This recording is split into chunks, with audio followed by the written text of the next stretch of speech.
سلام به همه دوستان عزیز. امروز میخوام این سایت بهتون معرفی کنم که از طریق اون بتونید پروفایل‌های خیلی حرفه‌ای برای خودتون بسازید. من اول از همه وارد مرورگرم میشم، توی قسمت سرچ AI Portraits رو سرچ میکنم، این سایت رو پیدا میکنم.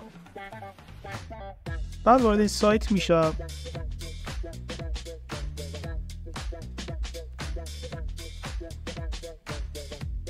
همونطوری که می‌بینید صفحه سایت خیلی صفحه بسیار ساده راحتی هستش.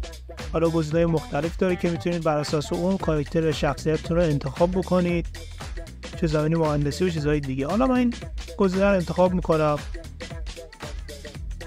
چه مرد چه زن میتونید کاراکترتون رو انتخاب بکنید. حالا من یکی از این کاراکترها رو انتخاب میکنم، تو جنریت رو میذارم. قبلا چون از این سایت استفاده کردم، ایمیلم از قبل وارد کردم و اینکه عکس رو انتخاب کردم. حالا جنریت رو میذارم،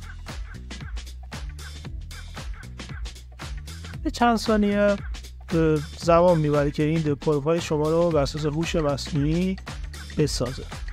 واقعا خیلی پروفایل‌های خیلی خوبی میشه از طریق این سایت ساخت. حالا تو هم زمینه پزشکی، هم زمینه کارگردانی و خیلی چیزهای دیگه. پروفایل ما آماده شد.